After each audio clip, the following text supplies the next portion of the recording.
할렐루야. 오늘은 특별한 주일이어서요. 새해 첫날, 첫 주일입니다. 신년 감사 예배를 우리가 드리기에 앞서서 우리 앞뒤 좌우에 계신 분들에게 우리 새해 인사 한번 같이 하겠습니다. 새해 복 많이 받으십시오 하면서 축복하며 인사하겠습니다.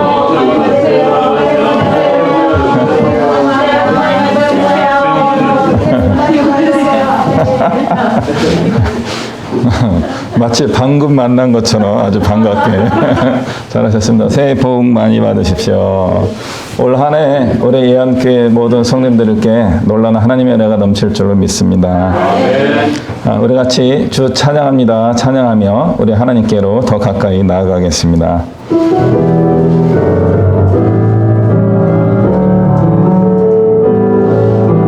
주 찬양합니다.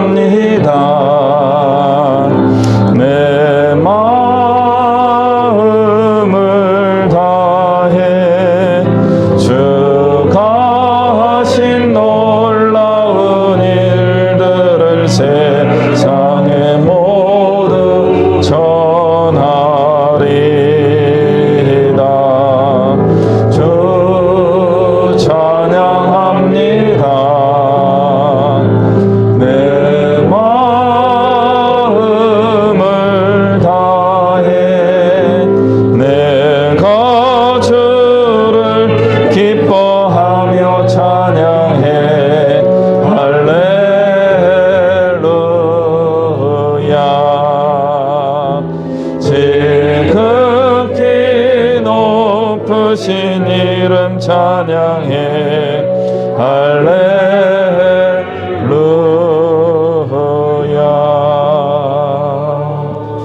사도신경으로 우리의 신앙을 고백합니다. 나는 전능하신 아버지 하나님 천지의 창조주를 믿습니다. 나는 그의 유일하신 아들 우리 주 예수 그리스도를 믿습니다. 그는 성령으로 잉태되어 동정녀 마리아에게서 나시고 본디오 빌라도에게 고난을 받아 십자가에 못 박혀 죽으시고 장사된 지 사흘 만에 죽은 자 가운데서 다시 살아나셨으며 하늘에 오르시어 전능하신 아버지 하나님 우편에 앉아 계시다가 거기로부터 살아있는 자와 죽은 자를 심판하러 오십니다. 나는 성령을 믿으며 거룩한 공교회와 성도의 교제와 죄를 용서받는 것과 몸의 부활과 영생을 믿습니다. 아멘. 찬송가 552장 찬양하겠습니다.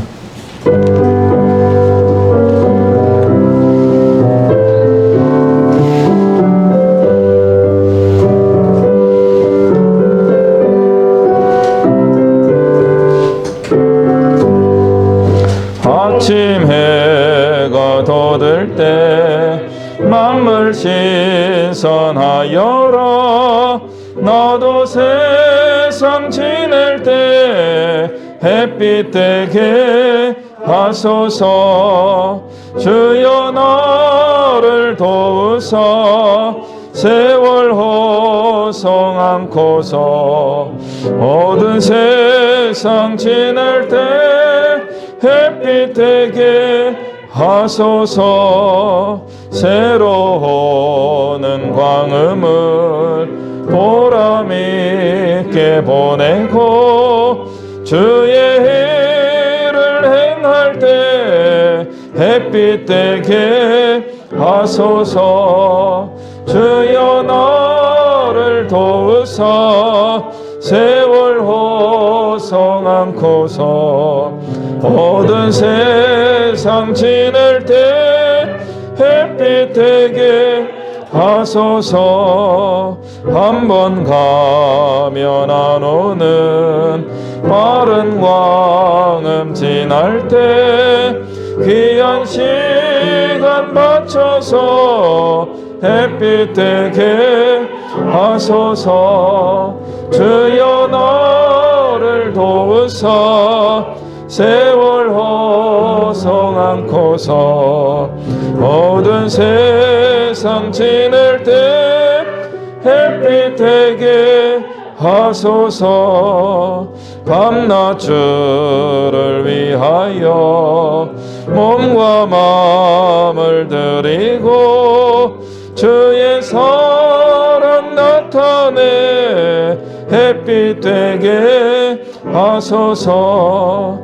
주여 나를 도우사 세월 호송 않고서 모든 세상 지낼 때 햇빛 되게 하소서. 아멘. 김정원 장로님이 올해를 대표해서 기도하시겠습니다.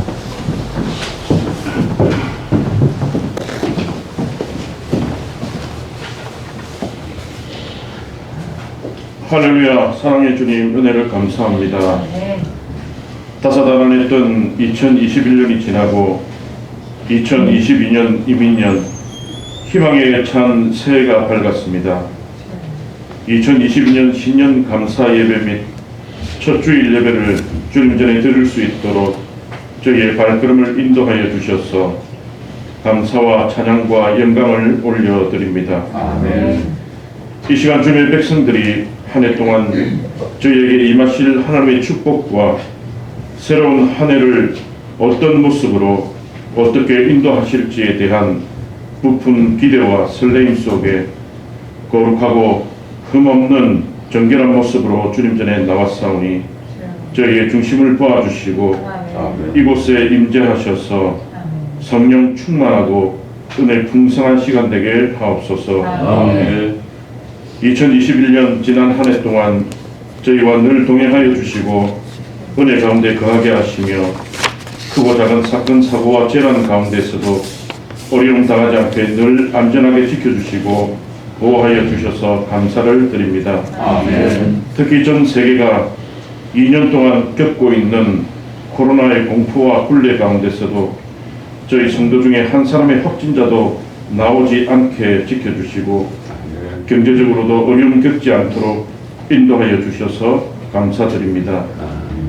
무엇보다도 혼탁하고 죄악이 난무한 세상 가운데서도 실족하지 않게 하시고 오직 주만 바라보며 굳건히 믿음 잘 지켜올 수 있도록 동행하여 주셔서 감사를 드립니다.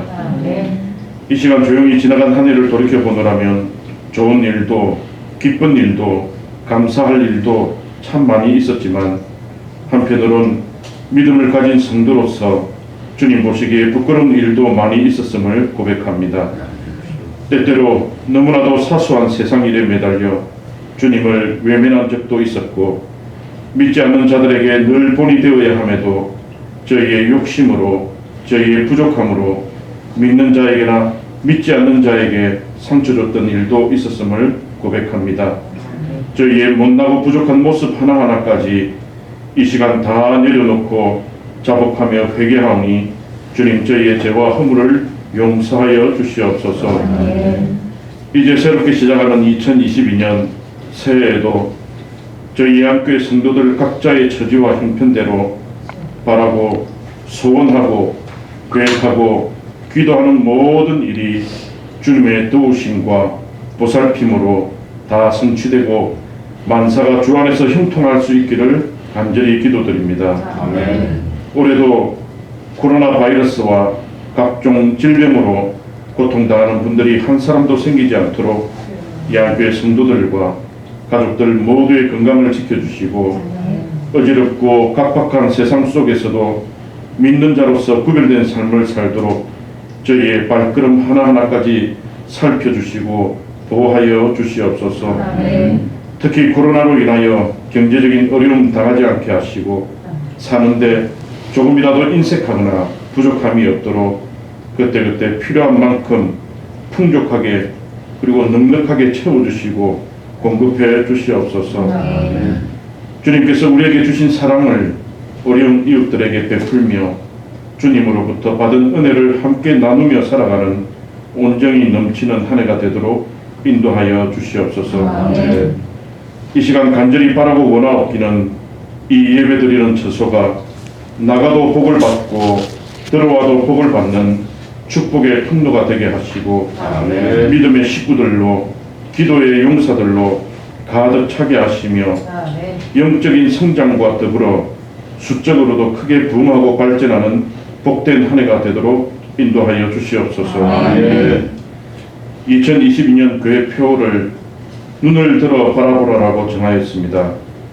창세기 13장 14절 말씀에 여호와께서 아브라함에게 이르시되 너는 눈을 들어 너 있는 곳에서 북쪽과 남쪽 그리고 동쪽과 서쪽을 바라보라라고 말씀하시며 눈으로 바라보는 모든 땅을 아브라함에게 주시며 그의 지경이 넓혀질 것이라 약속하셨습니다. 저희도 올 한 해 이 말씀 붙잡고 땅에 있는 작은 것에 눈을 두는 게 아니라 눈을 들어 광대하며 영원한 하나님의 나라를 바라보며 더 큰 꿈과 비전을 품고 저희의 지경을 점점 넓혀갈 수 있도록 인도하여 주시옵소서. 아멘. 2022년 교회가 세운 계획과 행사들이 은혜 가운데 차질 없이 잘 진행될 수 있도록 전 성도들이 기도로 준비하게 하옵소서.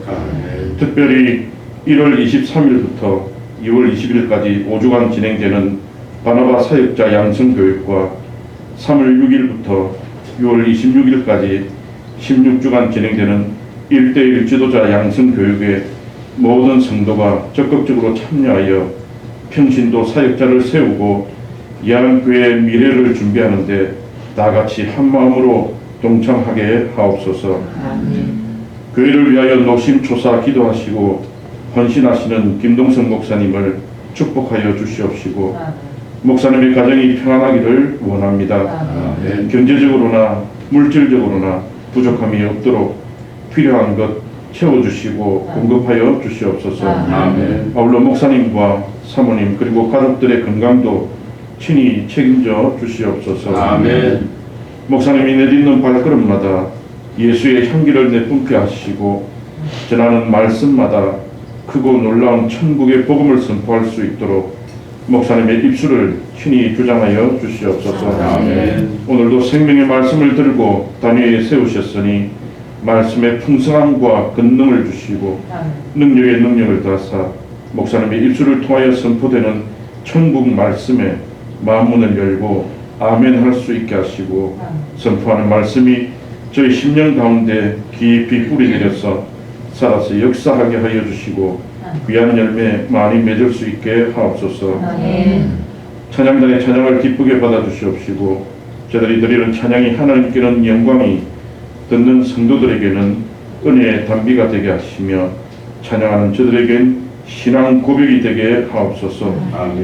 새롭게 시작하는 2022년 이민년 올 한해도 주님께서 매 시간 매분 매초 매 순간마다 동행하여 주시기를 간절히 바라고 원하오며 영원한 길이요 진리요 생명 되시는 거룩하신 우리 주 예수 그리스도의 이름으로 간절히 기도드리옵나이다. 아멘.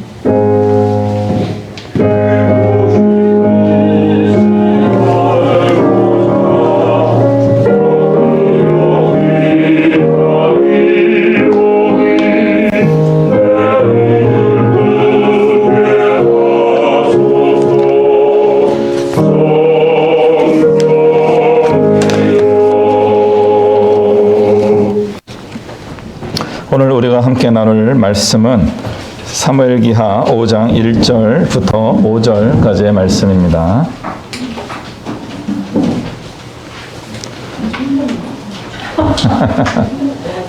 사무엘기하 5장 1절부터 5절까지의 말씀 우리 교독하여 읽도록 하겠습니다. 제가 먼저 1절 말씀 읽습니다. 이스라엘 모든 지파가 헤브론에 이르러 다윗에게 나와 이르되 보소서 우리는 왕의 한 권력이니이다. 전에 곧 사울이 우리 왕이 되었을 때에도 이스라엘을 거느려 출입하게 하신 분은 왕이시었고 여호와께서도 왕에게 말씀하시기를 내가 내 백성 이스라엘의 목자가 되며 내가 이스라엘의 주권자가 되리라 하셨나이다. 이에 이스라엘 모든 장로가 헤브론에 이르러 왕에게 나아오매 다윗 왕이 헤브론에서 여호와 앞에 그들과 언약을 맺음에 그들이 다윗에게 기름을 부어 이스라엘 왕으로 삼으니라. 다윗이 나이가 30세에 왕이 올라 40년 동안 다스렸다. 같이 읽습니다. 헤브론에서 7년 6개월 동안 유다를 다스렸고 예루살렘에서 33년 동안 온 이스라엘과 유사를 다스렸더라. 아멘. 우리 노엘 찬양단 우리 하나님께 찬양하겠습니다.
은혜의 찬양 나눠주신 우리 노엘 찬양단께 감사드리고요. 우리 함께 예배하는 모든 성도님들께 우리 또 감동 있는 줄 믿습니다.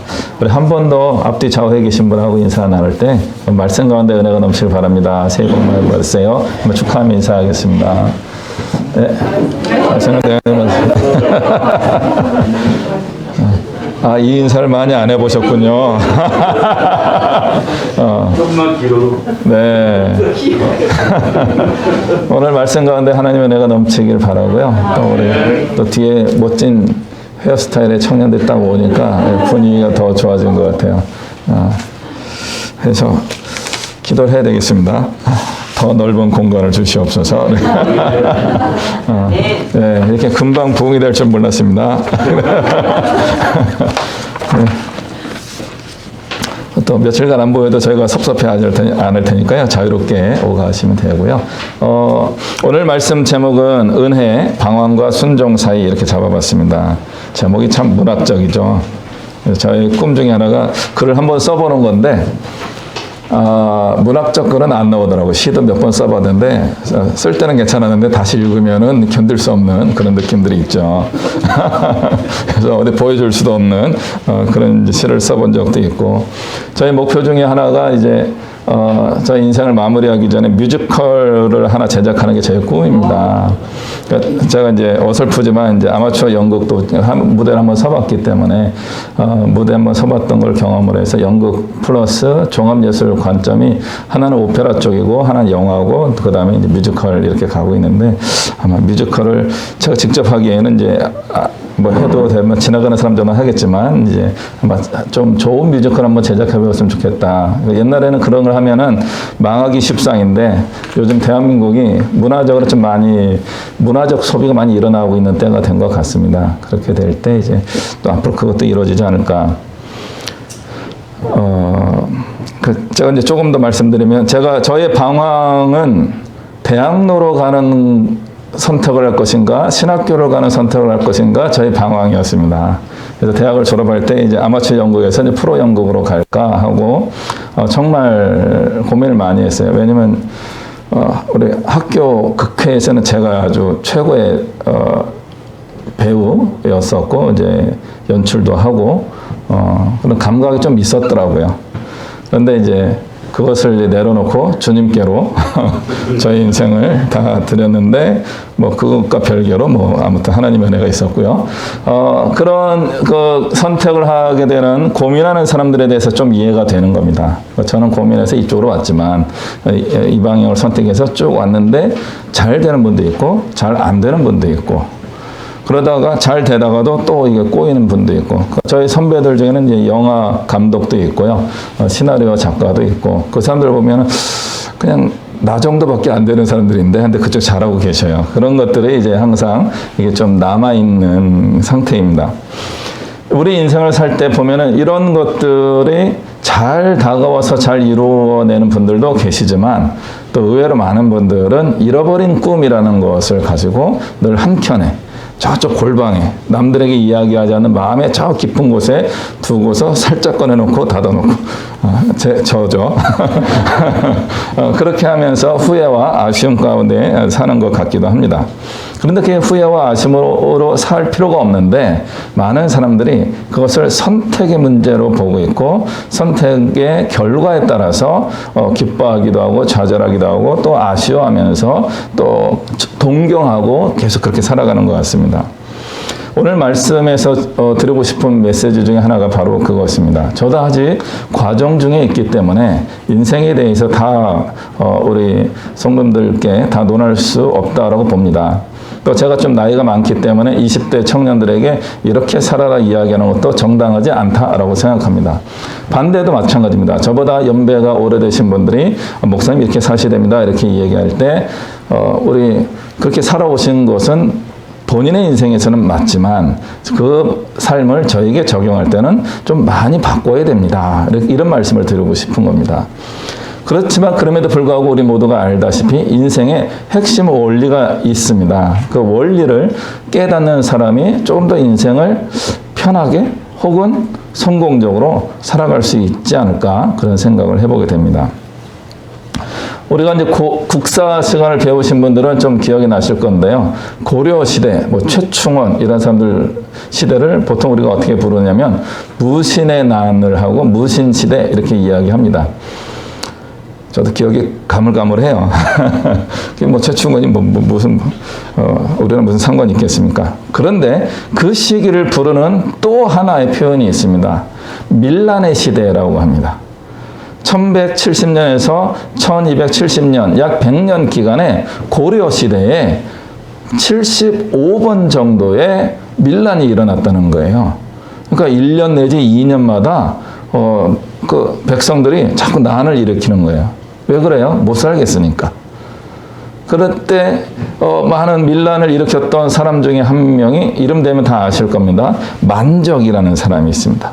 노비 만적의 난 유명한 입시에 나오는 이름 중에 하나인데 시험 끝난 분은 기억 안 하셔도 되겠지만 만적의 난을 일으킨 노비가 있었어요. 놀라운 겁니다. 노비가 평등한 세상을 꿈꾸며 현대로 얘기하면 쿠데타를 일으킨 쿠데타까지는 아닌데 아무튼 그런 혁명을 일으키게 된 겁니다. 이 사람이 그때 했던 이야기가 왕후장상의 씨가 어디 있겠느냐 타고나지 않는다. 우리는 누구든지 왕후장상이 될 수 있다. 그런 이야기를 한 겁니다. 이 사람이 한 독자적인 이야기가 아니었습니다. 더 올라가요. 한 1000년 이상으로 중국의 역사로 올라가게 되면 여러분이 잘 알고 있는 진시 황제가 세운 진나라에 거기도 똑같이 농민혁명을 일으켰던 사람이 있습니다. 진승이라고 하는 사람인데 짐승이 아니고 진승. 진승이라는 사람이 이 이야기를 한 겁니다. 왕후장성의 씨가 누가 했겠느냐 하면서 농민 반란을 일으켰는데 진나라가 진시황제가 주변에 있는 나라들을 다 정복했잖아요. 다 정복하고 통일 중국을 만들었던 그런 국가가 진나라인데 이 진나라 내부에서 일어난 이 농민 반란으로 제가 좀 봐야 돼요.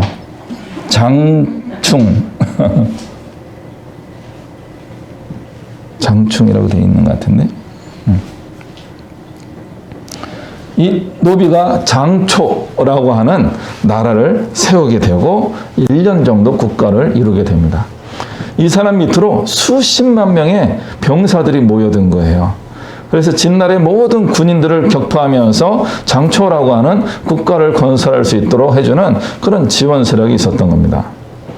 근데 그 세력이 오래 가지 못하고 결과적으로는 한 1년에서 6개월 정도 만에 진나라의 다시 반격에 망했다. 이것이 역사의 기록이라고 합니다. 이 만적의 난이라든가 진승의 난이라든가 여기서 보여주는 내용은 이런 겁니다. 왕은 타고나는 것이 아니다. 반대로 그러니까 누구나 왕이 될 수 있다. 또 한 가지는 아무나 왕이 될 수 없다. 이 두 가지를 우리 역사에 남겨주었다. 이렇게 이야기하고 있습니다. 이제 성경 말씀으로 돌아보겠습니다. 오늘 말씀 내용에 다윗이 등장하고 있습니다. 다윗이 이제 헤브론에서 왕이 되어서 7년 6개월이 지나고 난 다음에 북왕국의 왕이었던 이스보셋이라고 하는 사울의 아들이 죽게 됩니다. 내부 반란이 일어나서 이스보셋이 암살당하게 되고 이스라엘의 이제 11지파의 장로들, 우두머리들이 모여서 다윗을 찾아옵니다. 통일 이스라엘의 왕이 되어 주십시오 라고 찾아오는 장면이 오늘 읽은 본문의 말씀입니다. 다윗이 내가 왕이 되겠다 해서 왕이 되신 것이 아니고요. 사람들이 찾아와서 우리의 왕이 되어 주십시오 라고 요청을 하게 된 겁니다. 그리고 거기에 나오는 전제 조건이 우리는 한 핏줄입니다. 우리는 한 결의입니다. 한 민족입니다. 아브라함의 자손입니다. 그러므로 우리는 이제 더 이상 전쟁을 하지 말았으면 좋겠습니다. 우리의 왕이 되어 주십시오.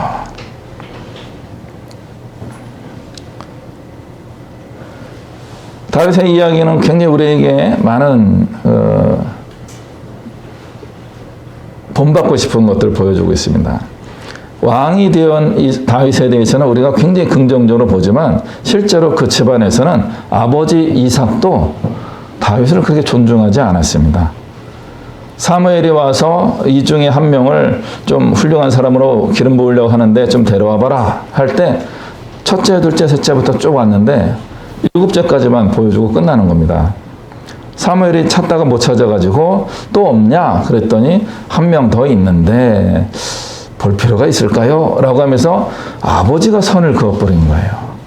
우리 집안에 뭔가 좋은 일이 생길 것 같으면 어느 누구라도 한 명 잘 되면 좋겠다 하는 것이 부모의 심정일 텐데 그 부모의 심정에서 이새는 마지막 아들 다윗을 제외시켰던 겁니다. 심지어는요, 첫째 형 누구죠? 첫째 형, 온니엘인 것 같은데, 그 형 같은 경우는 다윗을 굉장히 무시합니다. 굉장히 하대하고요. 아마 첫째하고 막내 사이에 나이 차이도 있어가지고 다윗을 볼 때마다 형이 막 답답하고 열받고 막 그랬던 것 같습니다. 그럼에도 불구하고 하나님은 어떻게 이야기하냐면 그렇게 이야기하는 첫째를 이미 버렸다라고 표현할 정도예요. 하나님이 버리신 사람과 하나님이 택하신 사람이 극명하게 달라지는 겁니다. 그 선택은 하나님이 하신 거예요. 다윗이 왕이 되도록 한 것을 하나님이 정하셨음에도 불구하고 사람들의 눈에는 다윗은 별것 아닌 것처럼 보였던 거죠. 이와 비슷한 내용으로 시편에 기록된 것이 이겁니다. 건축자의 버린 돌이 모퉁이의 머릿돌이 되었습니다. 라고 하는 내용입니다. 시편 118편에 나오는 이 말씀이 나중에는 예수님을 의미하는 예언의 말씀으로 바뀌게 되는데 실제로는 다윗을 모델로 한 것으로 여겨집니다. 사람들이 우습게 여기고 버린 돌멩이 같은 건축 자재로서 쓸모없었던 그 돌멩이와 같은 그 존재가 집 모퉁이의 집을 상징하는 대표 머릿돌이 되게 하신다라는 뜻입니다. 다윗이 그렇게 하나님의 인도하심을 받아서 이스라엘의 최고의 지금까지 우리에게도 굉장히 의미 있는 존경받는 왕의 원형을 이루게 되었습니다. 그러므로 우리는 이 평범함 속에서 하나님이 이루어 가시는 그 특별함의 역사심을 볼 줄 알아야 하는 것입니다. 우리는 타고난 재능을 우리는 많이 꿈꾸고 있어요. 그래서 대부분 진짜 그런 분들은 천재여가지고요. 따라갈 수가 없습니다. 머리가 똑똑하다든가 어떤 예술적 재능이 뛰어나다든가 태어난 그 유전자 자체가 그렇게 훌륭한 분들이 있어요. 그런 특별한 분들은 그냥 그렇게 특별하게 사시면 되는 겁니다. 그 나머지 우리는요, 평범한 우리는요, 평범하게 살아야 된다. 제가 제일 싫어하는 표현 중에 송충이는 솔잎을 먹어야 된다. 제가 보니까 송충이는 솔잎을 안 먹더라고요. 다른 플라타너스라든가 그런 잎을 주로 먹지, 우리가 알고 있는 송충이는 솔잎을 먹는 송충이는 제가 거의 못 본 것 같아요. 그럼에도 불구하고 이상한 그런 말이 만들어진 거죠. 우리가 어떤 평범하게 한 종류만 추구하며 사는 사람이 되는 것을 우리 사회가 계속 그렇게 이끌어 가고 있습니다. 여러 가지 이유가 있을 겁니다. 거기에는 우리의 생존의 지혜가 담겨 있는 겁니다. 너무 튀는 사람은 오히려 사회에서 도태될 수 있고 사회에서 용납이 안 될 수 있기 때문에 좀 평범하게 살아야지만 먹고 살지 않겠느냐, 이런 이야기일 겁니다. 그러나 많은 분들이 먹고 사는 것만으로도 만족합니까? 그렇게 되지 않습니다. 먹고 사는 게 만족되었을 때 우리는 자꾸 그 다음 단계 다른 것들을 보게 됩니다. 대부분요, 먹고 살만하지만 어디로 가는지 아세요? 죄를 지으러 갑니다. 먹고 살기가 어려울 때는요, 먹고 사는 일에 집중하다가 먹고 살만해지면 죄를 짓게 되어 있어요. 죄를 안 짓고 건강하게, 거룩하게, 멋지게 살아가는 것을 해본 적이 없었기 때문에 살만해지게 될 때 사람들이 자꾸 엉뚱한 길로 가게 되는 겁니다. 그럼 언제부터 그걸 해야 될까요? 엉뚱한 길을 그 전에 갔다 오는 게 더 나을 수도 있다는 겁니다. 가라는 뜻은 아니고요. 안 가는 방법을 터득해야 되는 겁니다.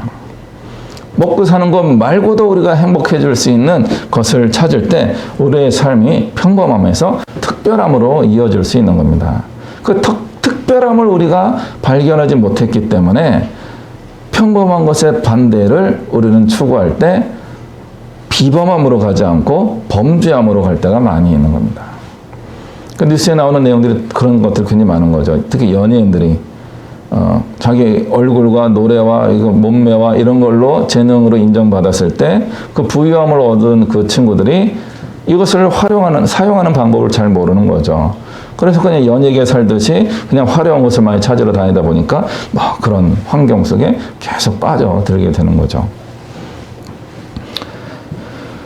우리는 평범함에서 특별함으로 나아가는 비법을 발견해야 됩니다.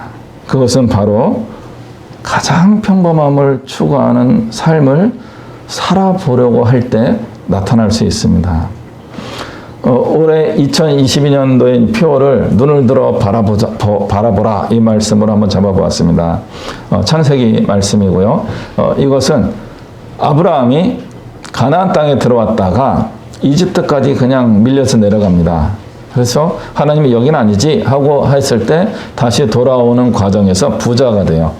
그 부자가 돼서 풍요로워지니까 조카 롯이 큰아버지하고 같이 살기 좀 어렵네요. 저 따로 독립하겠습니다. 떠난 다음에 하나님이 아브라함을 만나셔서 해주신 말씀입니다. 아브라함에게 하신 말씀이 너는 눈을 들어 너 있는 곳에서 북쪽, 동쪽, 남쪽, 서쪽 이렇게 바라보라는 겁니다. 그러니까 동서남북을 바라보라는 거죠. 이 영어 단어가 굉장히 재미있는 게 북쪽, 동서남북의 그 글자를 다 따와서 펴면요, 그게 뉴스가 됩니다. 새로운 소식이 되는 거예요. 하나님께서 아브라함에게 가르쳐 주신 게 그거예요. 아브라함은 어떤 사람이었을까요? 공부를 많이 한 사람이었을까요? 할 때 성경에서는 공부한 이야기가 별로 나와 있지 않습니다. 그럼 탄생의 신비로움이 있나요? 모세는 탄생의 신비로움의 이야기가 있긴 하지만 아브라함의 탄생 이야기는 기록되어 있지 않습니다. 탄생에 특별한 일이 없었다, 그런 뜻입니다. 평범한 사람이었던 거죠. 그분에게 있어서는 특별한 이유는 한 가지밖에 없습니다. 그 평범함 속에서 하나님의 음성을 들었던 사람입니다. 하나님의 음성을 들었던 사람들이 성경에는 창세기 그 노아의 후손 이후로 아담과 하와의 후손 이후로 하나님의 음성을 들었던 사람들 이야기가 많이 나오고 있습니다. 그 사람들이 하나님과 동행하면서 뜻을 이루었던 사람들이 많이 기록되어 있습니다. 그러다가 정수로 모인 분이 아브라함입니다. 아브라함은 늘 하나님과 동행한 사람이었습니다. 그의 평범함이 특별함으로 바뀌는 순간이었죠. 그럼에도 불구하고 아브라함이 늘 하나님의 음성을 들었을까요? 매 시간, 매분, 매 초마다? 성경에서는 그렇지 않은 것처럼 기록하고 있습니다. 대표적으로 사라가 하가를 소개해 줄 때 기도하지 않고 결정하게 됩니다. 그런 실수들이 있는 분이었어요. 자기 부인을 여동생이라고 속이면서 자기 목숨을 부지하려고 하는 그런 시도를 했던 옹졸한 사람이었습니다. 그러니까 평범함보다 훨씬 낮은 수준에까지도 도달하는, 사실은 그게 그 당시에 평범함이었을 수도 있습니다. 그런 하나님의 음성을 들었다라고 이야기되는 아브라함이지만 실제로는 하나님의 말씀을 그렇게 자주 들었던 것 같지는 않습니다. 그리고 결정적인 순간에 하나님의 음성을 들었던 때가 있고요. 결정적인 순간에 하나님께 여쭤보지 않았던 때가 있었던 겁니다. 그 결과로 상황은 굉장히 달라지게 된 거죠. 하나님의 음성을 듣고 순종했을 때는 늘 하나님께서 참여해 주시고 함께 해 주시고 모든 삶을 복으로 바꿔주신 겁니다. 하나님께 여쭤보지 않고 자기 마음대로 결정하고 나갔을 때는 문제가 생겼는데요. 그 사고는 아브라함이 치고 수습은 하나님이 하시는 그런 일이 종종 일어나게 되었습니다. 그 아브라함에게 주신 하나님의 음성, 하나님의 말씀은 다른 사람에게는 모르지만 아브라함에게는 어떻게 왔습니까? 방금 오늘 읽은 말씀처럼 동서남북을 바라보아라. 이렇게 본 겁니다. 바라보라는 것은 무슨 뜻이에요? 너의 발로 그 바라본 데를 다 걸어 다녀 보아라, 이런 뜻입니다. 이게 하나님의 순종이란 말로 설명될 수 있는 말이지만 하나님 없이 아브라함의 삶을 그렇게 바라보면 어떻게 봅니까? 방황이라고 표현할 수 있습니다. 어디로 가야 될지 알지 못하는 사람처럼 여기저기 헤매며 살아가는 것입니다. 그래서 방황이라는 개념은 어떤 면에서는 신앙의 한 요소일 수 있다. 방황 자체를 우리가 추구하며 살자, 그런 뜻은 아니고요. 방황하게 될 때 하나님께서 나에게 무엇인가 특별한 일을 하실 수도 있겠구나라고 하는 생각을 해보시면 좋겠다, 이런 말씀을 드리고 있는 것입니다. 방황이란 말은 의미 자체로 우리가 별로 안 좋잖아요. 너 방황하고 있구나. 이러면은 딴짓하고 있거나 어렵구나. 이런 뜻이잖아요. 그래서 우리는 방황이란 말을 굉장히 싫어하고, 방황이란 말을 제일 싫어하는 분들은요, 부모님이에요. 자식들이 방황한다 그러면요, 자식 걱정할 뿐만 아니라 주변 사람들도 같이 걱정해요. 아유, 아들이, 딸이 방황하고 있네요. 걱정되시죠? 이렇게 이야기하는 거죠. 걱정이 되는 단어가 바로 방황이기 때문에 그렇습니다. 그런데 왜 사람들은 이 방황의 시기를 늘 갖게 되는 것일까요? 왜냐하면 성장하고 성숙하기 위해서입니다. 지금까지 살아왔던 삶은 무엇인가 하면 어떤 프레임 안에, 나의 가정이라고 하는 프레임 안에, 대한민국이면 대한민국이라는 프레임 안에 갇혀있는 그런 전형적인 삶입니다. 그 삶을 나의 삶으로 받아들이는 과정이 방황입니다. 청소년기에서 청년기로 넘어갈 때 자주 발생하는 현상이 바로 이것입니다. 남들처럼 살고 싶지 않다가 청년들의 특징이에요. 청소년들의 특징입니다. 그러면서 어떻게 해요? 자기네끼리 비슷하게 살아가요. 그러니까 어른들이 보면 어떻게 보여요? 쟤네 이상해. 쟤네 똑같이 이상해. 이렇게 보이는 겁니다. 그럼에도 불구하고 청소년들은 정말 나는 다르게 살려고 노력하면서 애쓰는 것입니다. 그러다가 어느 순간 넘어오게 되면은 이제 보편적인 어른들이 생각하고 있는 그런 사회의 일원으로 들어오기 시작하게 됩니다. 그 과정이 정말 우리 청년들, 청소년들에게는 굉장히 고통스러운 과정일 수 있습니다. 우리 나이가 드신 분들은 가물가물하잖아요. 근데 우리도 사실은 그 과정을 다 거쳤습니다. 심하게 거친 분들 있고 조금 가볍게 지나가신 분들 정도의 차이가 있을 뿐이지 우리 모두는 다 그런 과정을 거쳤고요. 그리고 놀랍게도 그때 잘못했다라고 생각합니다. 부모님 속을 많이 썩이신 거죠. 그래서 우리 자녀들은 절대로 그렇게 살지 않도록 도와주고 싶고 지켜주고 싶고 또는 야단치고 싶어지는 마음이 들게 된 것입니다. 그렇게 하는 것도 필요합니다. 그래서 좋은 부모님들이 적절하게 자녀들을 훈육하여서 옳은 길로 가도록 하는 것도 좋은 방법입니다. 그러나 또 한 가지는 let him go 하는 겁니다. 내버려 두는 겁니다. 거기에 한 가지가 더 있을 때 이게 잘 이루어질 수 있습니다. 하나님을 믿으면 내버려 둘 수 있습니다. 하나님을 잘 못 믿는 경우에 이게 더 어려울 수 있다. 제가 너무 심하게 말씀드려 죄송합니다. 심한가요? 심하지 않은가요? 하나님을 믿으면요. 하나님은 자기의 것을 손해보지 않는 분이다. 저는 그렇게 믿습니다. 자기의 사람을 잃어버리지 않는 분들이 뭐 종종 있는데 가장 완벽하게 그걸 이루시는 분은 바로 하나님이십니다. 하나님은 절대로 자기의 것을, 자기의 소유를, 자기의 백성을 손해보지 않으십니다. 잃어버리지 않으십니다. 어떻게든 찾아서 주님의 백성으로 회복시켜 주십니다. 그러나 회복시켜주는 것 이상으로 하나님께서는 놀라운 은혜와 복을 베풀어 주시기도 합니다. 방황에 대한 이야기 중에 하나가 집 이야기를 한번 집어넣어 볼 수 있을 것 같습니다. 우리 요즘 집값이 너무 올랐다고 뉴스에 계속 나오고 있어요. 그래서 많은 분들이 나의 집을 갖는 게 꿈입니다. 이 중에는 집을 가지신 분이 있고요. 집을 못 가지신 분이 있고 두 종류의 사람들이 섞여 있습니다.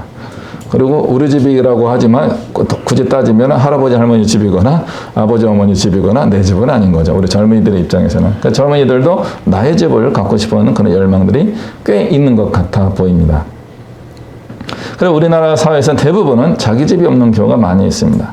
그래서 자기 집이 없는 분들은 어떤 삶을 삽니까? 전세를 기준으로 하면은 뭐 2년마다 뭐 이사를 다녔다 이런 이야기들이 있는 거죠. 그래서 꿈같이 꿈을 이루는 목표 중에 하나가 자기 집을 딱 소유하는 거죠. 세금도 내고 취득세와 뭐 이런 거 다 해서 집을 얻는 겁니다. 근데 놀라운 게 뭔지 아세요? 나중에 그 집을 팔고 새 집을 사서 또 가요.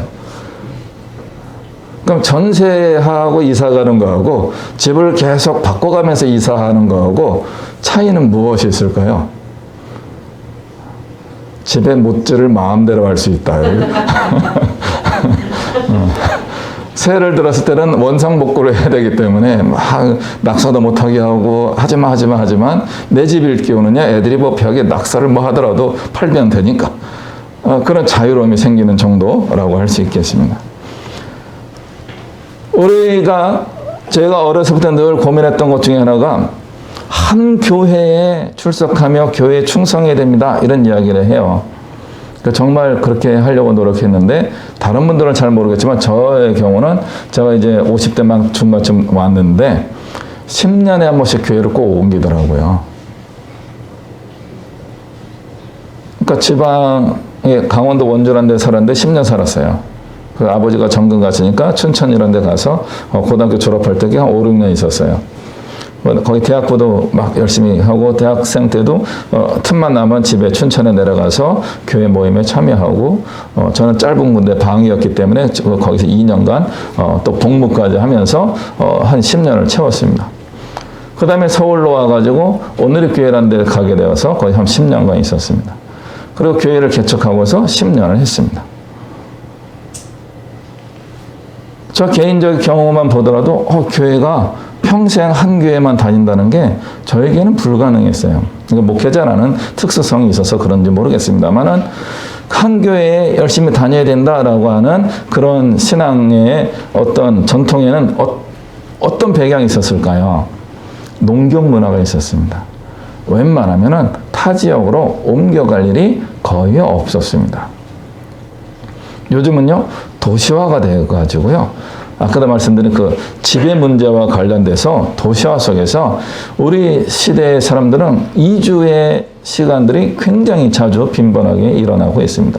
심지어 어떤 상황까지 일어나고 있냐면 글로벌라이제이션 때문에 세계화돼서 전 세계를 이렇게 옮겨 다니게 되어 있습니다.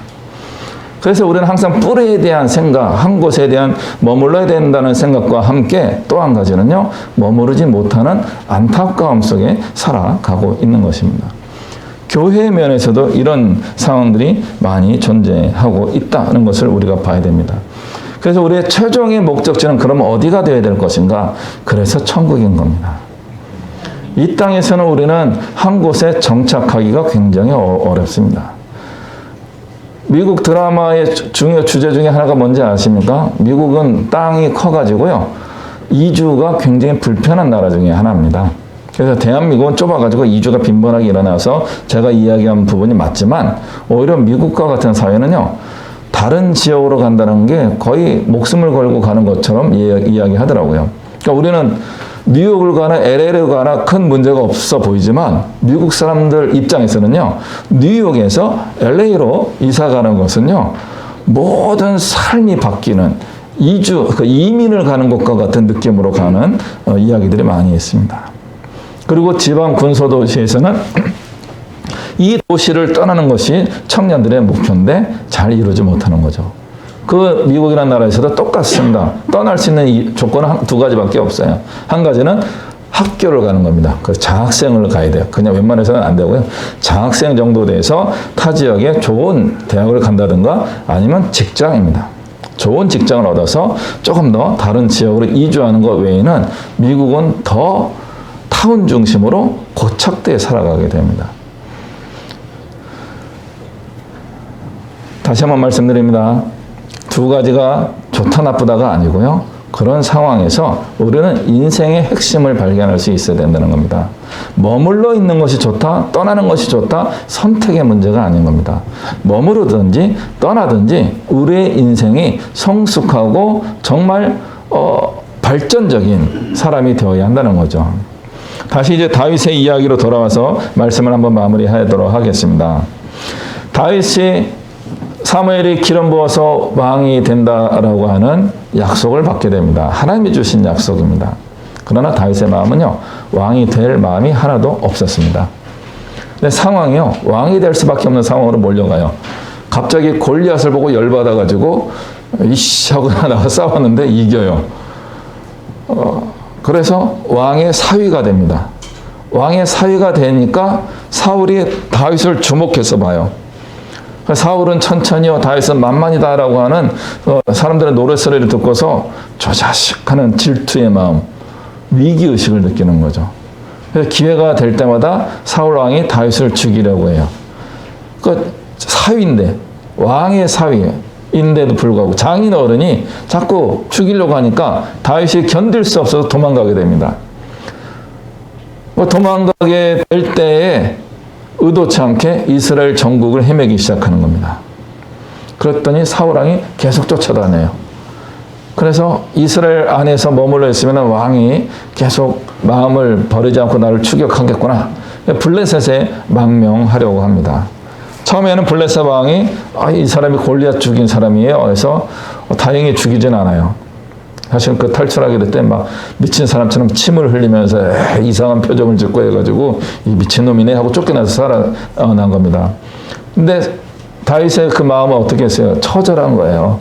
내가 이 짓을 해서라도 목숨을 유지해야 되나, 목숨을 부지해야 되나.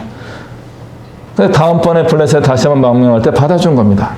그러니까 블레셋 왕의 의심을 사지 않기 위하여 블레셋이 자꾸 너 나한테 충성을 보여봐, 이스라엘을 공격해.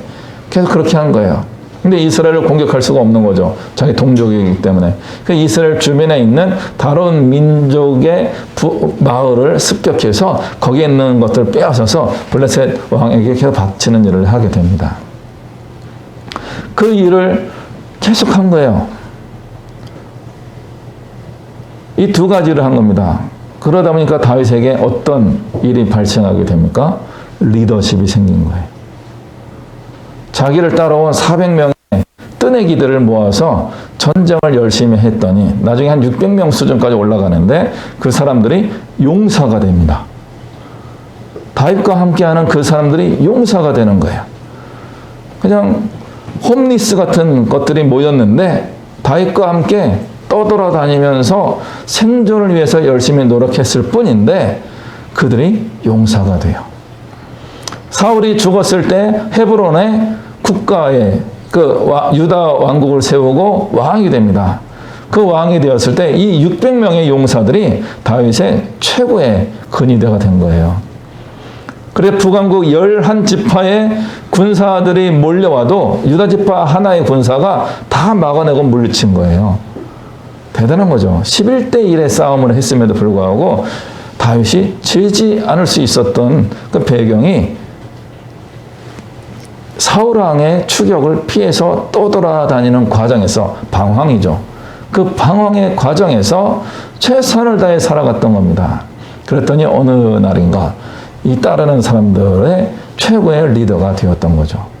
그리고 다윗을 따르는 사람들까지도 용맹한 아주 훌륭한 장수들이 된 거예요. 그냥 일반 병사 수준이 아니라 용사들이 된 겁니다. 일당백 이런 사람들이 된 겁니다. 그렇게 헤브론에서 7년 반이나 통치하고 있으니까 사람들이 다 알아본 거예요. 그래서 이스보셋을 제거하고 다윗을 찾아와서 우리의 왕이 되어 주십시오 라고 추대해서 왕이 된 겁니다. 많은 사람들이 방황할 때 방황만 합니다. 그런데 우리의 방황이 하나님이 쓰시는 도구와 열매가 되기 위해서는 하나님의 음성을 듣는 거예요. 그래서 아브라함은 75세에 듣기 시작했고요. 다윗은요 30세에 듣기 시작했습니다. 그래서 젊은 분들은 다윗을 따라가고요. 나이 드신 분들은 아브라함을 따라가시기 바랍니다. 둘 다 복입니다. 그러니까 다윗이 30세 왕이 된 거예요. 놀라운 겁니다. 30살에. 저는 30살에 뭐 했을까요? 결혼을 했습니다. 그래서 우리 큰아들하고 저하고 30년 차이가 납니다. 결혼한 것도 잘한 것 같고요. 30살에 뭔가를 해낼 수 있는 사람이 됐다는 것은 언제부터 고생한 거예요? 24살부터 23살 반부터 방황한 거예요.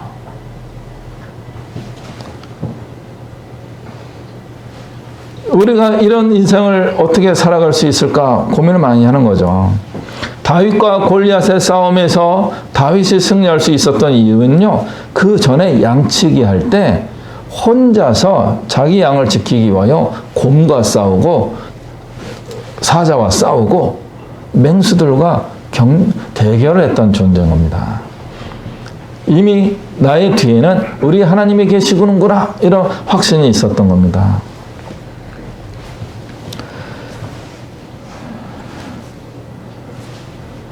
오늘 우리가 2022년도를 바라볼 때 정말 앞이 잘 안 보이는 것 같은 마음이 듭니다. 저는 사실 매년 지금까지 살아오는 동안에 미래가 보일 때마다 미래가 사라지는 경험을 많이 해봤습니다. 그때마다 정말 끝이다 라고 생각할 때가 종종 있었지만 결과적으로는 우리 하나님이 저를 지켜주신 거예요. 그리고 실제로는요 나의 주변에 정말 좋은 사람들이 있었던 겁니다.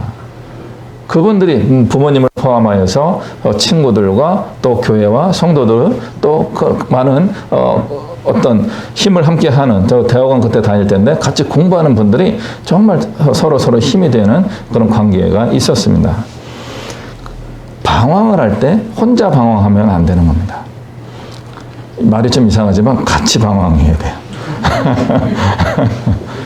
누군가 방황할 때 그 사람과 같이 있어줘야 되는 겁니다. 내가 방황할 때 혼자 방황하지 말고 초대를 할 수 있어야 되는 거죠. 우리가 죄를 짓는 것이 아니라면 하나님이 원하시는 방황이 있어요. 그 방황이 하나님께 순종함으로 나아가기 시작하면요, 방황한 우리의 과거까지도 하나님이 은혜로 채워주십니다. 우리 하나님은 그런 분이에요. 심지어 우리가 죄를 지은 것까지도 하나님께서 그것을 복으로 바꿔주시는 분이 하나님이십니다.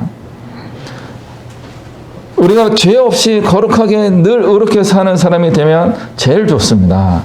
그런데 한번 실수했을 때 포기하지 마시기 바랍니다. 한두 번 잘못이 이어졌을 때 하나님을 등지지 않아야 됩니다. 우리의 그런 방황 속에서 하나님은 계속 우리를 바라봐 주시고 임마누엘 하나님 늘 우리와 함께 계시고 내가 느끼지 못하지만 늘 나의 옆에 계십니다. 그 분께 내가 눈을 돌리고 그 분과 함께 동행하게 되면 우리의 방황의 결과가 하나님이 기뻐하시는 열매의 삶으로 변화되는 것입니다. 다윗이 우리에게 보여주는 게 바로 그것입니다. 다윗이 얼마나 고통스럽겠습니까? 그 용사들 이야기하니까 훌륭한 사람들인 것 같죠? 그렇지 않아요. 어느 날 이 사람들이 따르다가 열받아가지고 다윗을 돌로 쳐서 죽이고자 하는 그런 시도까지 있었어요. 그러니까 얼마나 당황스러워요. 어제까지만 해도 내 명령에 딱 순종하던 사람들이 오늘은 막 욕하면서 이 다윗하고 돌멩이 던져서 죽이려고 하는 거죠. 그때 다윗이 그들 앞에 무릎을 꿇고 미안해 하고 정말 거기서도 좌절함을 겪는 거죠. 그렇지만 하나님 주시는 힘을 의지하여서 다시 일어서서 나가는 겁니다. 하나님을 만나는 사람들에게 있는 힘이 바로 이것입니다. 고려 시대의 만적이 아니라 진나라 때 진승의 난 이런 것들이 가지고 있는 약점은 무엇인 겁니까? 이분이 그런 기회가 왔을 때 그것을 발휘할 수 있는 능력이 없었던 거예요. 우리가 능력을 갖게 되는 방법은 어려서부터 잘 훈련받아서 다 이렇게 잘 크는 방법 중에 한 가지입니다. 또 다른 거는요, 나의 이런 방황의 경험들이 나에게 용기가 되어서 그것을 사용할 수 있는 능력으로 변화시키는 겁니다. 이 두 가지가 우리 사회에서는 공존하고 있습니다. 훈련된 사람과 습득한 사람들이 있어요. 어느 게 더 좋은지는 사람마다 다를 것입니다만은 결과적으로는 그 능력을 가져야 되는 겁니다. 내가 누군가를 이끌어갈 수 있는 리더십을 발휘해야 되는 것이고 또 누군가를 도와줄 수 있는 그 헬퍼의 능력도 가질 수 있어야 되는 겁니다. 그래서 혼자서 다 안 되고요. 같이 하려고 할 때도 이게 네트워크의 문제에 있어서 리더십이 없으면 같이가 잘 안 되는 겁니다. 이런 모든 것이 잘 조화를 이룰 때 정말 놀라운 일이 일어나게 되는 것입니다. 여기서 정치적인 이야기뿐만 아니라 이런 문화나 또 가정이나 또 교회까지도 이런 의미가 담겨 있는 것입니다. 이제 2022년도에 우리가 그러면 무엇을 바라보아야 하겠습니까? 일단 저는 바라보는 곳은 있습니다. 그래서 오늘 광고 시간 좀 더 말씀드리긴 하겠지만 우리 성도님들은 무엇을 바라보시겠습니까? 하나님의 음성을 듣고 내가 있는 곳에서 동서남북을 바라보는 것입니다. 하나님의 음성을 들어야 되는 겁니다. 하나님이 보라고 하는 것을 봐야 되는 겁니다. 아브라함에게는 동서남북을 보라고 했지만 나에게는 동쪽만 보라고 할 수도 있는 겁니다. 하나님이 보라고 하는 만큼을 봐야 되는 것이죠. 그 음성을 우리가 듣게 되기를 원합니다. 내가 보고 싶은 것만 보는 것이 아니라 내가 보고 싶은 것을만 보려고 할 때 우리는 시험에 들 수가 있어요. 하나님이 보라고 하는 것을 볼 수 있어야 됩니다. 그러면은 그것이 우리 모두에게 은혜와 복으로 바뀌게 될 것이고, 내가 밟는 그 모든 것을 하나님께서 나에게 재산으로, 유업으로 공급해 주실 것입니다. 이런 복을 받으시는 2022년 한 해가 되시기를 주님의 이름으로 축복합니다. 우리 시간에 같이 잠깐 기도하실 때, 하나님 우리에게 하늘의 은혜를 내려주셔서 내가 주님이 보라고 하시는 그 방향으로 볼 수 있도록 인도해 주시고 가르쳐 주시옵소서. 또 우리 예한교회가 하나님이 보라고 하시는 것들을 바라보고 함께 그것을 이루어갈 수 있도록 도와주시옵소서. 그렇게 주의 은혜를 구하며 우리 같이 한 마음으로 기도하겠습니다. 하나님, 주님 우리 주시는 계시면서 우리 주시는 계시면서 우리 주시는 계시면서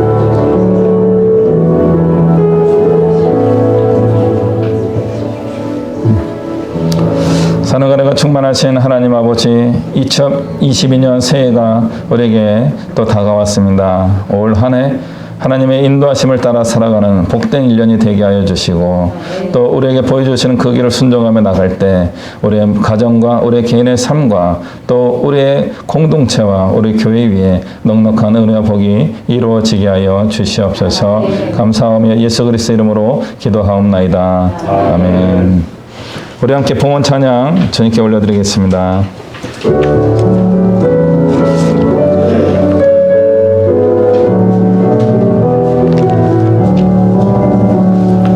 내게 있는 모든 것을 아낌없이 드리네. 사랑하고 의지하여 주만 따라 살리라. 좋게 드리네, 좋게 드리네. 사랑하는 구주 앞에 모두 드리네. 내게 있는 모든 것을 주를 위해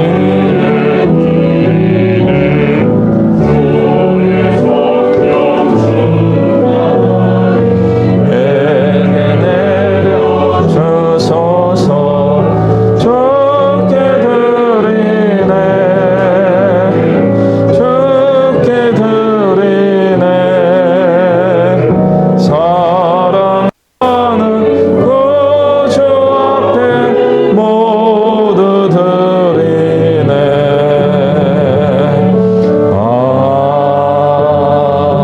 아멘. 사랑과 은혜가 충만하신 하나님 아버지, 우리에게 새해를 허락해 주신 것 감사드립니다. 저는 2021년도도 주님이 동행하시고 보호하셔서 여기까지 왔는데, 또 새로운 한 해도 또 늘 주님이 우리 함께 하실 줄 믿습니다. 우리의 삶에 먼저 앞서가시고 또 우리를 붙들어 주시고 우리의 길을 이끌어 주시옵소서. 우리가 마음과 정성을 다하여 주 앞에 구별된 예물을 올려드리오니 우리 예물을 기쁘게 받아 주시오며, 힘을 다하여 바친 그 손길 위에 놀라운 은혜와 축복을 더해 주시고 그 모든 기도에 응답하여 주시옵소서. 우리가 드린 이 예물이 주의 나라와 몸된 교회를 위하여, 또 잃어버린 영혼을 찾고 생명을 살리는 일을 위하여 귀하고 의롭고 바르게 잘 쓰이게 하여 주옵소서. 감사드리며 예수 그리스도의 이름으로 기도하옵나이다. 아멘.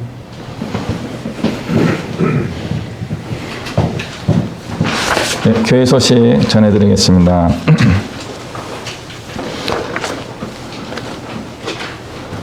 작년 첫 주가 생각납니다. 우리 예한교회 성도님들과 함께 교회를 이루어 가려고 했는데 코로나 때문에 못 모여가지고 첫 주를 그냥 보냈습니다. 그래서 그 다음 주부터 부랴부랴 그 영상을 만들기 시작하면서 영상 예배를 이제 만들기 시작했는데, 올해는 송구영신 예배는 못했지만 이렇게 신년 예배를 이렇게 함께 드리게 되어서 너무나 감사하고요. 올해 하나님께 감사드립니다. 올 연말에는 꼭 송구영신 예배를 할 수 있는 그런 은혜가 또 있기를 원합니다.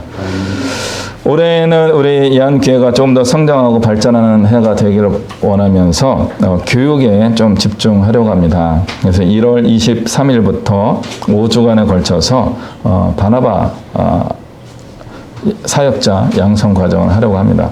그러니까 바나바 사역이라는 것은 가장 기본적으로 교회 새로운 성도들이 교회에 잘 정착할 수 있도록 해주는 역할인데, 그것만 하면 그냥 안 해도 됩니다. 그런데 바나바가 되기 위하여 어떻게 우리가 바나바가 될 수 있을 것인가, 내가 바나바 수준의 믿음의 사람이 된다는 것은 어떤 의미가 있는가, 그런 것들을 우리 같이 공부하면서 바나바 사역을 이어가게 될 것입니다. 그래서 좀 한 5주 정도에 걸쳐서 교육이 진행될 예정입니다. 두 번째는 예수님께서 해주신 말씀 중에 하나가 너희는 땅끝까지 이르러 모든 사람으로 제자를 삼으라고 해주셨습니다. 그래서 제자를 삼고 제자를 양육하는 것은 우리 기독교 신앙의 가장 본질적인 것 중에 한 가지입니다. 그래서 이거를 이제 프로그램으로 완성한 것이 두란노에서 만들었던 1:1 성경 공부입니다. 그래서 1:1 성경 공부를 통해서 제자 양육을 하게 되는 일을 우리 성도님들이 준비하셔야 되는데, 마찬가지로 리더가 되기 위해서는 훈련과 교육이 좀 필요합니다. 그래서 1:1 사역자, 지도자 양성 과정을 이제 3월 첫 주부터 진행해서 약 16주에 걸쳐서 하게 될 예정입니다. 그래서 이 훈련을 잘 받으셔서 내 평생에 제자를 한 2명 정도를 키우겠다, 믿음의 제자를 키우겠다 하는 목표를 삼으시고 해주시면 좋을 것 같습니다. 세 번째는 우리 예언교회가 한국독립교회와 선교단체 연합회 소속으로 올해 가입이 되었습니다. 그래서 이제 어떤 면에서는 이제 우리는 희년을 겪은 겁니다. 과거를 다 지운 겁니다. 그래서 이제 직분자에 대해서 새로운, 이미 장로님이시고 권사님이고 집사님이시지만 이 직분을 이제 우리 독립교회 안에서 새로 이제 갱신하는 과정이 좀 필요합니다. 그래서 그 프로세스 중에 하나가 방금 위에 말씀드렸던 그런 그 성경 훈련 이런 것들을 통하여서 우리 이제 리더십 교육을 계속 이어가 나가게 될 거고요. 그래서 우리 예한교회에서는 이제 집사와 권사와 장로가 된다는 것은 이런 교육을 기본적으로 이수하고, 그 다음에 1:1 제자 양육 같은 경우를 마치신 분들은 제자를 1명, 2명 또는 그 이상을 했을 때 각각의 직분의 수준에 도달한다라고 생각해 주셔도 좋을 것 같습니다. 이제 새해가 왔고요. 혹시 기부금 영수증이 필요하신 분들은 우리 저나 우리 최준순 장로님께 요청해 주시면은 그 서류를 잘 만들도록 도와드리도록 하겠습니다. 필요한 서류를 이제 교회에서 이제 제공해 드리게 되고요. 아무튼 필요한 부분들을 말씀해 주시면 되겠습니다. 드디어 헌금 안내 부분인데요. 우리 최 장로님이 그동안 우리 헌금 계좌를 대표해서 가지고 계셨는데 수고를 많이 해주셨습니다. 근데 이제 드디어 교회 이름으로 통장을 개설하게 되었습니다. 근데 약간 미흡해가지고요. 다음 주에 다시 통장을 몇 개 더 하기로 했습니다. 그냥 해주는 게 아니고 이 통장 만들 때 좀 더 근거가 명확해야 되더라고요. 그래서 이제 임대차 계약서를 갖고 와야지만 이체할 수 있는 한도가 늘어납니다. 지금 맥시멈 100만 원밖에 안 되기 때문에 이게 좀 더 늘어나려면은 뭐 한도 제한을 풀려면은 그런 이제 서류가 더 필요해서 통장도 하나밖에 안 만들어져요. 그래서 이제 다음 주에 이제 통장을 건축헌금용 통장도 하나 더 개설하게 될 예정이고요. 또 입출금도 좀 자유롭게 하는 과정 한 번 더 거칠 예정입니다. 그래서 온라인으로 또 봉헌하실 분들은 이제 좀 더 자유롭게 편하게 입금해 주셔도 될 것 같습니다. 혹시 제가 뺀 광고가 없죠? 오늘 아까 우리 예배 시작 전에 함께 인사하고 설교 직전에도 함께 말씀 나누겠는데 우리 두 형제 저는 처음 보기 때문에 다른 분들은 좀 아시는 것 같기도 한데 한번 잠깐 일어나시면은 우리 환영의 박수 한번 하겠습니다. 네, 반가워요. 혹시 쌍둥이에요? 쌍둥이는 아니고, 그래서 그쪽도 샤방샤방 빛이 잘 나네요. 반갑습니다. 예배 후에 약간의 우리 교제를 좀 더 나누고 또 사랑의 나눔 시간 갖도록 하겠습니다. 우리 함께 찬송가 563장 찬양하고 예배를 마치도록 하겠습니다.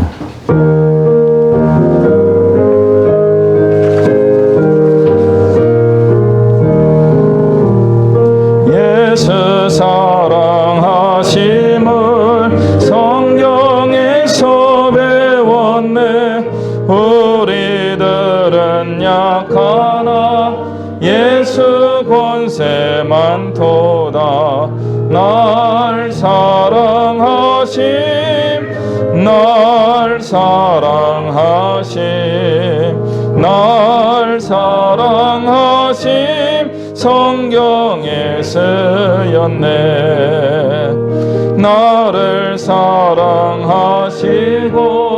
나의 죄를 다 씻어 하늘 문을 여시고 들어가게 하시네. 날 사랑하심 날 사랑하심 날 사랑하심 성경에 쓰였네. 내가 연약할수록 더욱 귀히 여기사 높은 보좌 위에서 낮은 나를 보시네. 날 사랑하심 날 사랑하심 날 사랑하심 성경에 쓰였네.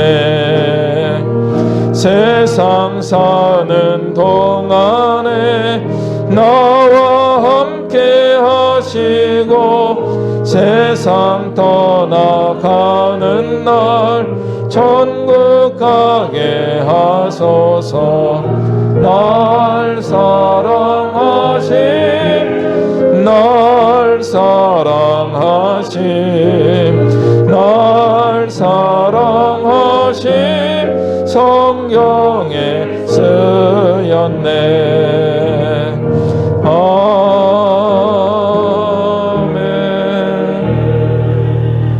기도합니다.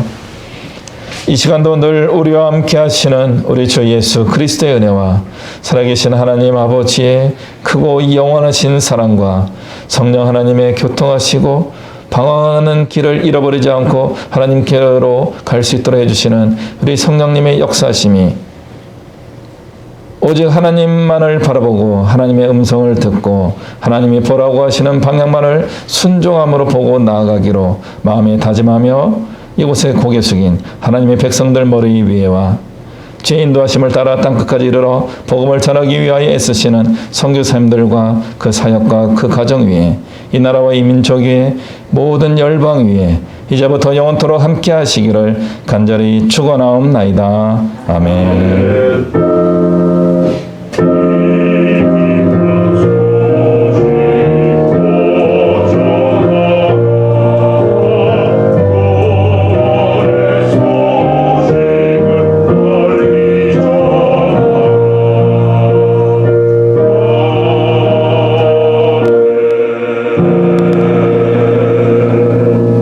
할렐루야. 우리 하나님께 감사의 박수 한번 올려드리겠습니다. 할렐루야.